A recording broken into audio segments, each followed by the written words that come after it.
Hello everyone. I'm just gonna play for a bit while some people join us.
Hello to everyone who's joined already. There's about 50 of us. That was the first movement from Stravinsky's 3 Pieces for solo clarinet. Welcome everyone. Hi, my name's Mark Simpson, composer, clarinetist, and very happy to be invited by the Benedetti Foundation today to do my first ever Facebook Live. Hope you all like my jazzy shirt, which I've worn especially for you. First people to ever see it. It's not been out in public yet. I obviously not a string player. I have my little trusted clarinet here. But I'm hoping those of you who have string instruments, or any instrument for that matter, might be able to join me in what's going to be a kind of improvised session. We're going to deconstruct one of my pieces later on in the session. So, thank you for the comments on my shirt. This is all very strange being here in sunny Folkestone and talking to everyone here from Scotland. Where else? Anyone from Europe? Anyone America?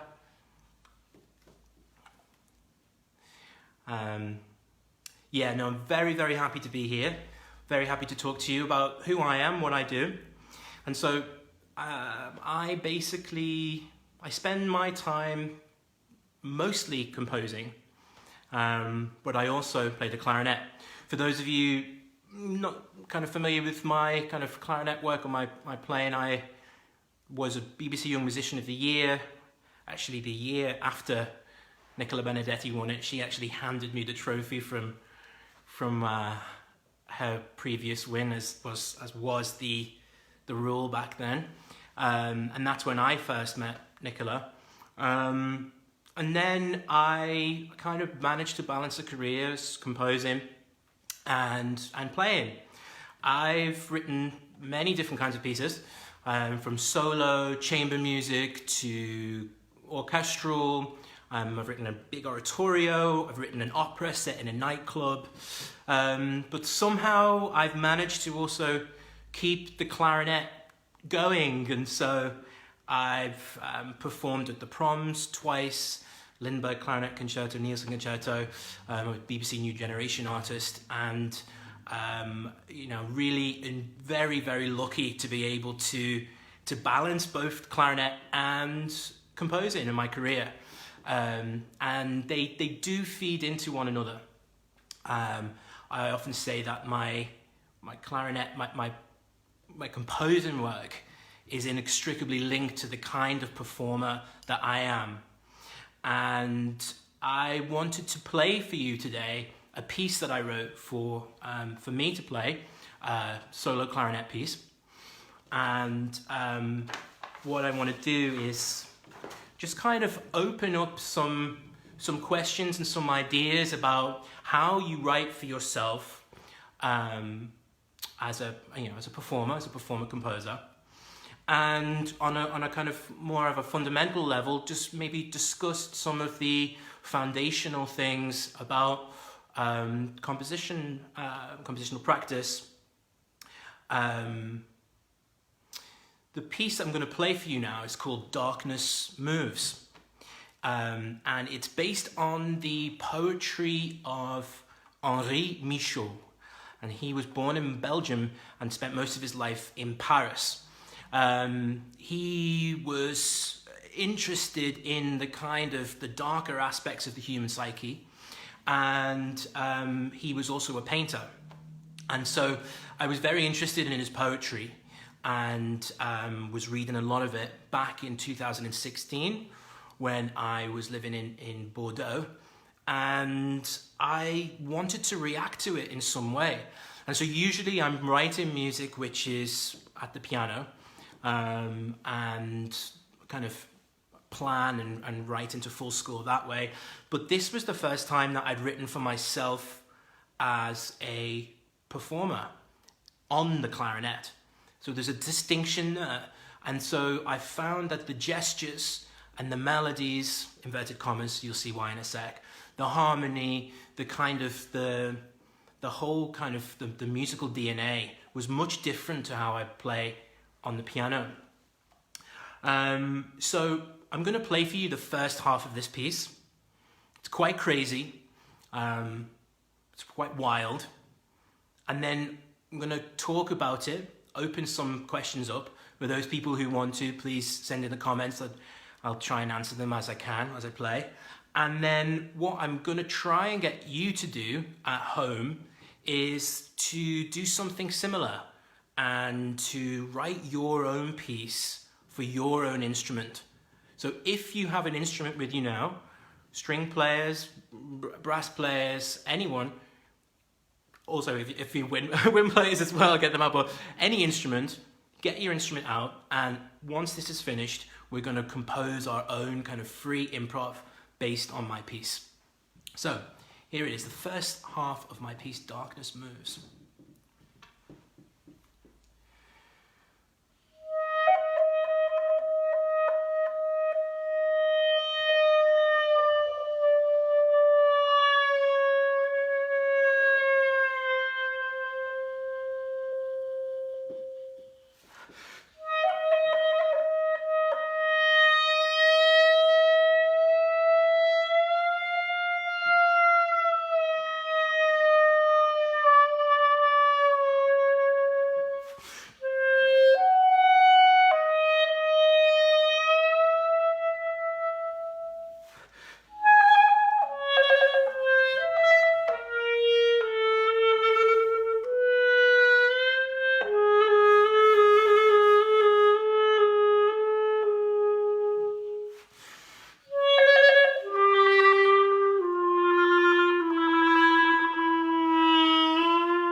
So, as you can see, it's a bit of a workout. So one of the things that I want to talk about is this kind of freedom of expression and of gesture, motive when we improvise and when we play. That piece obviously was not in a kind of traditional sense melodic, nor did it adhere to any kind of functional or traditional harmonic procedures. But what it was a kind of amalgamation or a weaving together of various gestures that I came up with in an improvised session when I was playing. So I just want to talk about some of those things that you might not have heard the clarinet do many of those things before. I don't know if any of you picked up on me singing through the instrument at the end there. It's a trick that you can do. But what I want to do is just go through some of those kind of gestures, and on your instruments, we're gonna do some similar things. I want you to get to kind of free yourself up, and then we're gonna kind of build a structure, and we're gonna kind of make a composition. So this is very much kind of free and off the cuff.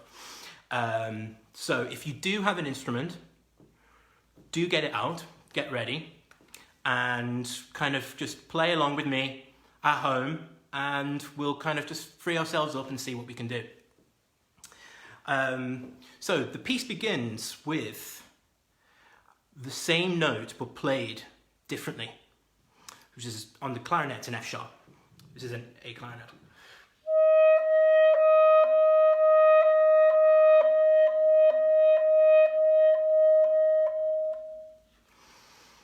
And it's just a very, very slight difference in the tone quality. And also you can hear that you're going in between two notes which are the same.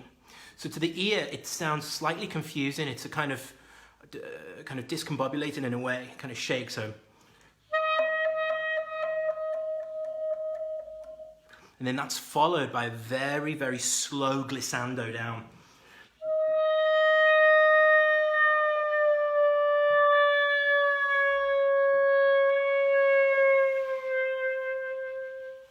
So, if you're a string player, let's just say you're a violinist, for instance, what I want you to do is try and play a D, an open D on the D string, and then play the same pitch on the G string, and just play in between the two notes. Dee-da, dee-da. And so you'll be able to hear the same pitch, but a slightly different texture. You can see my lovely string bow here. It cost me a lot of money, this bow. Probably the most expensive bow in the world. And what I want you to do, pick in any notes, try and play the same note on different strings. So you can try again on the A string, and then play the A on the D string. And what I want you to do is try and fluctuate the rhythm. See if you can change the shapes, make your own shapes, make your own gestures, and just play around with that. And try and find different pitches on the instrument and see if you can play the same note on a different string. And just pick your favorite notes. Can be any pitch, anywhere on the instrument, and just kind of just feel what that's like to go between the two notes.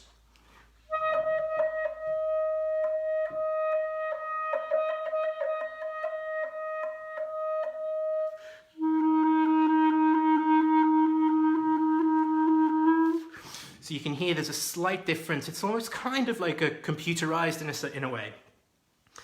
So then that is then followed by a very slow glissando. And it's much easier for you string players to play glissandi because obviously you don't have any keys on your strings. So it's very easy. For us wind players, if you can see, we have to slide between the the holes, and especially it's very difficult when there's a key on the hole. We have to lift it up very slowly. But what I want you to do again is just pick any note anywhere and just slowly glissando down the string and up, and just hear the microtonal inflections in between each pitch. Just going down and up.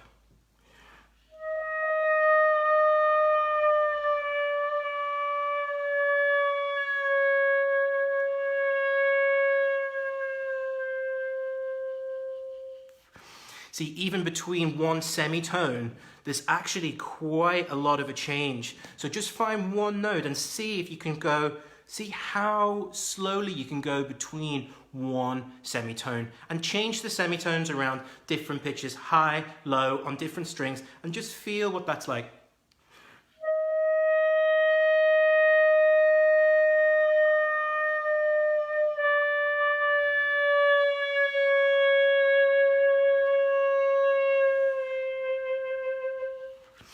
Then, another thing that I use in here is microtonal trills. So these are trills that aren't a semitone and they're not a tone, they're in between, they're kind of a quarter tone or sometimes the same pitch. So for instance, you'll have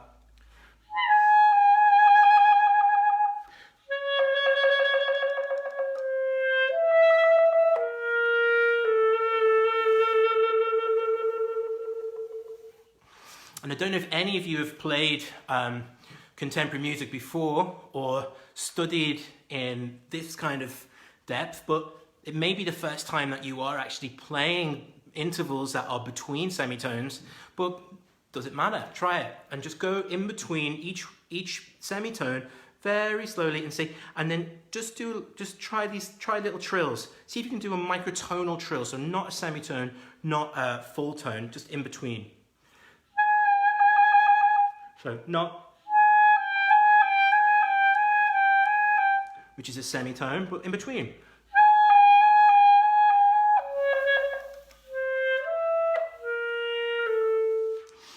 Now, another thing that I use is multiphonics.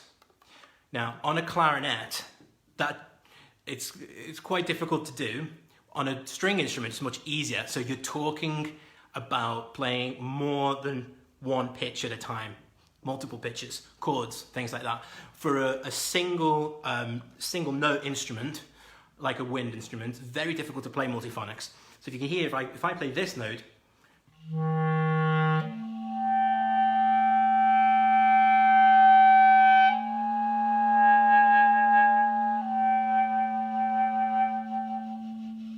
I'm actually playing two pitches at the same time. But again, it's very easy for the string players to be able to do that. But also, maybe if you can try on harmonics to try different pitches. The other kind of thing that I do, and there's a very aggressive, quite quick trill passage.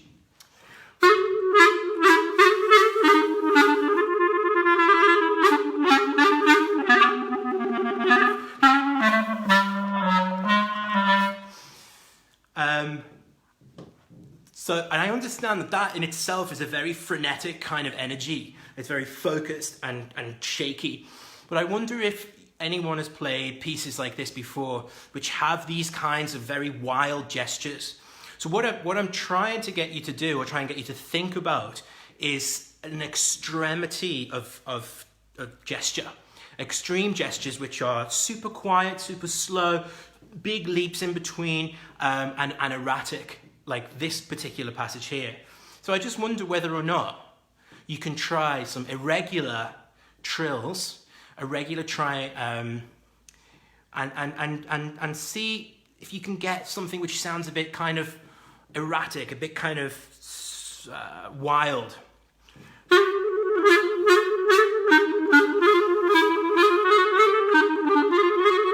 So I'm basically using 4 pitches there, and I'm semi kind of trilling around those kinds of things. And just be very free and see how fast you can play, and see if you can kind of break out of your safety zone and play something a bit more wild.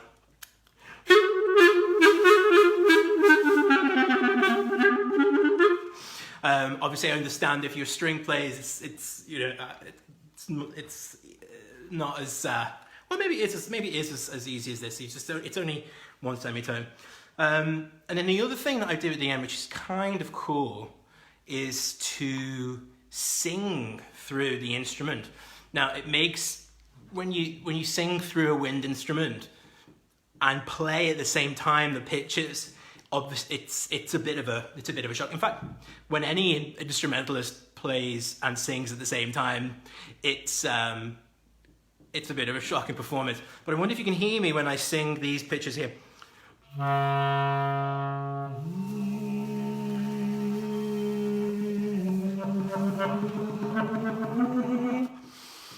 Can you hear that I'm singing a fifth above?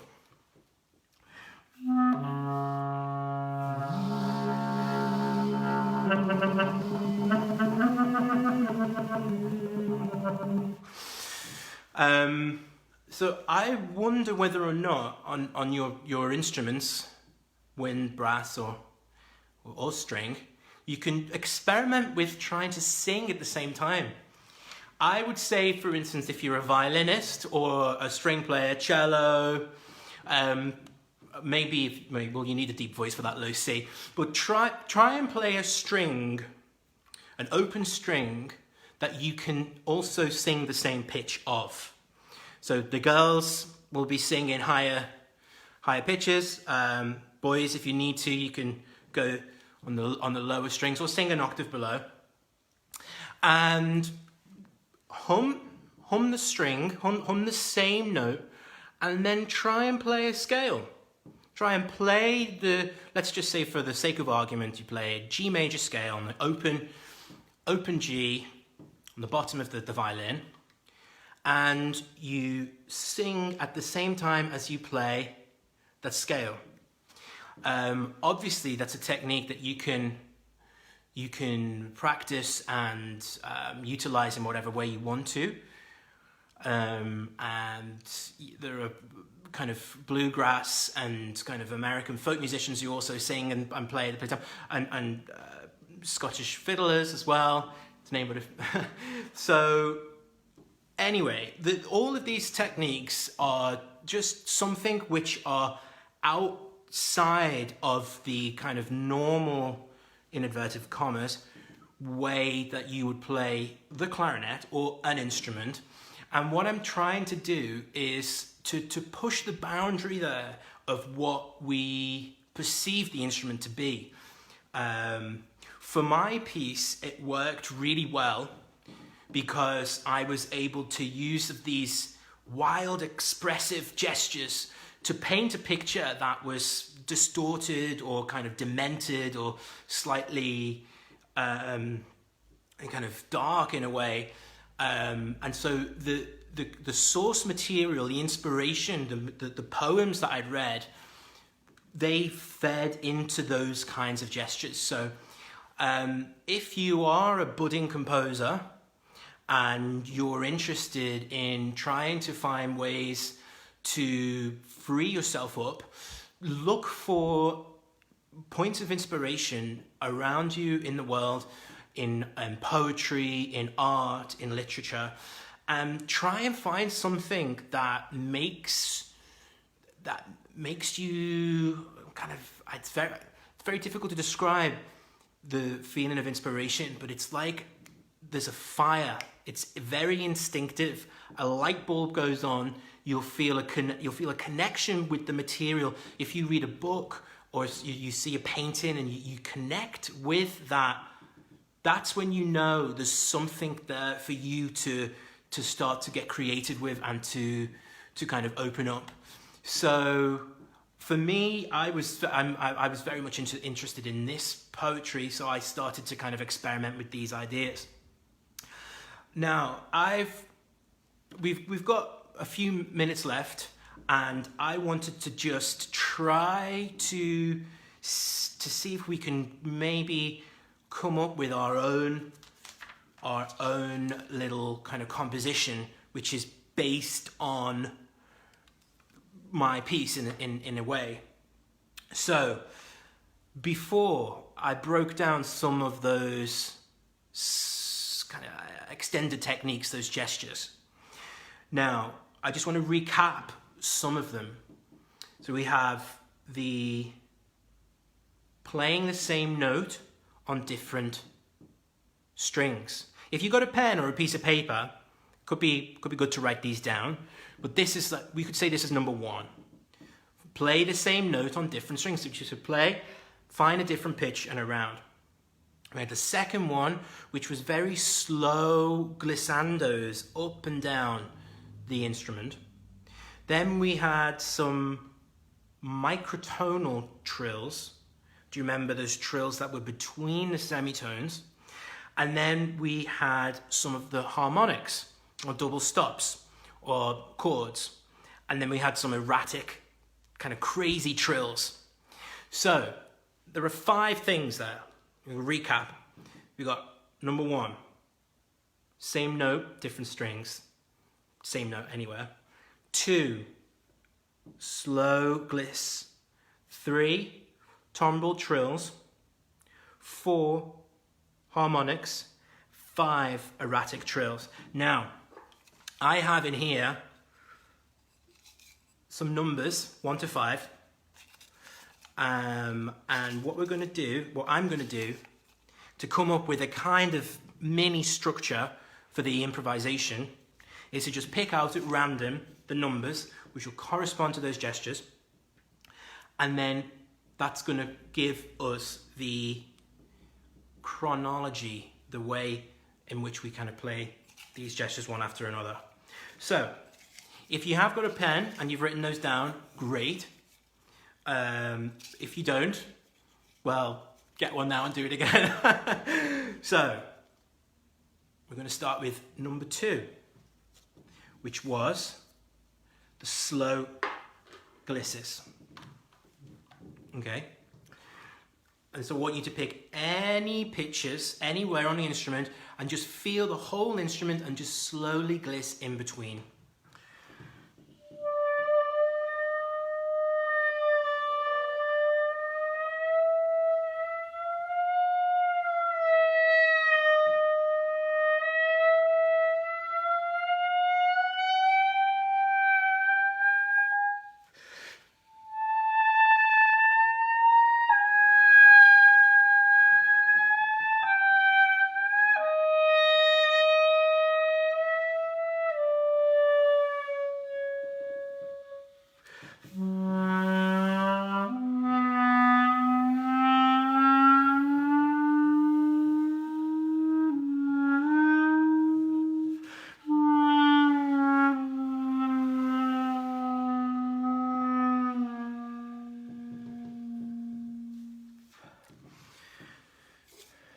Next, number 5 was erratic trills.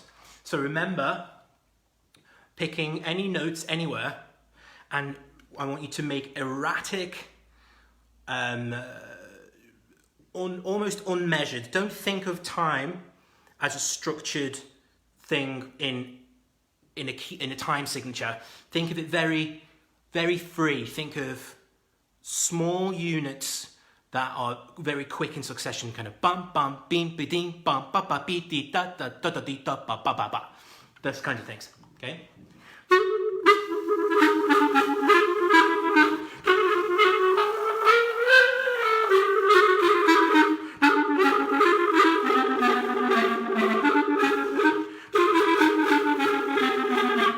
And so the trick is to attack the first note as well, to give it a bit of a punch. So we have irregular time, we have the trill, and we have the accents up and down the registers. So it should be a kind of, if you were going to paint it, it would be a kind of squiggle, kind of erratic squiggle. In fact, actually, I do have some paintings of Henri Michaud here. And these were the paintings that he drew. Hope you can see those kinds of things.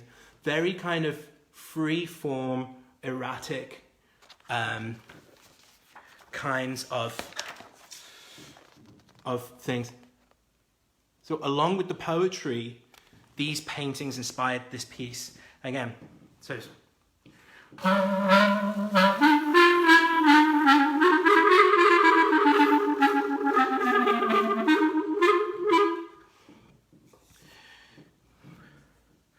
next one we have is harmonics, double stops, or multiphonics if you're an instrument. It's much more difficult on a wind instrument to do this very freely. On a string instrument, it's much easier for you to find pitches or chords that you like. So what I want you to do on the instrument is just play one note and find another pitch above. Play chords, try play 3. Any pitches, any random things, just see what you like. Anything can come up. It's very free, it's very improvised.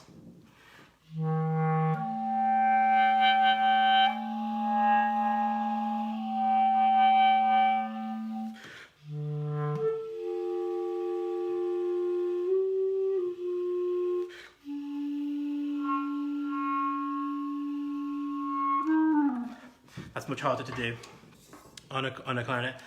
And so we get, then we get number 2 is again with slow glisses, and 1. So what I've done is I've just at random pulled out a structure, which is number 2, number 5, number 4, number 2, number 1, and number 1.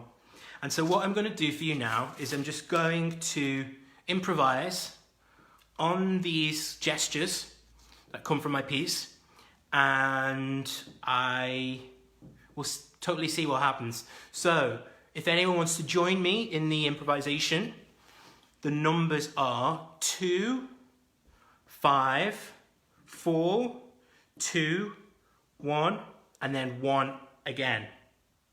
And just in those order, that's the slow glissandos, the erratic trills, the harmonics and the double stops, the slow glisses, and then 2 lots of finding the same note on different strings. So the time period for these things will be relatively short, maybe 10 seconds, 10 to 15 seconds each. There's no kind of stopwatch or clock that's keeping us going there. So I'm just going to kind of feel in my mind where I feel that is going to go. And so I hope you can join me, and I hope that you've maybe pushed yourself into a new or a different way of maybe playing or finding notes or expressing yourself. And the whole point of this exercise was to show to you the kind of music that I conjure up or compose, or whatever you want to call it, whilst I'm playing the clarinet. And the idea is for you to get to know your instrument in such a way that you can do anything on the instrument.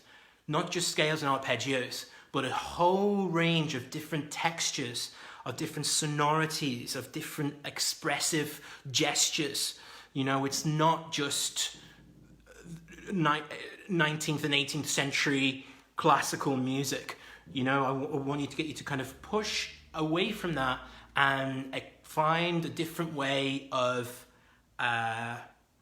playing. So if you're at home and with the instrument and you know what our little kind of set of numbers is, someone wrote it in before, then get involved. If you haven't got your instrument, then I hope you enjoy this little mini improv, free improv, that is based on my piece, Darkness Moves. Here we go.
So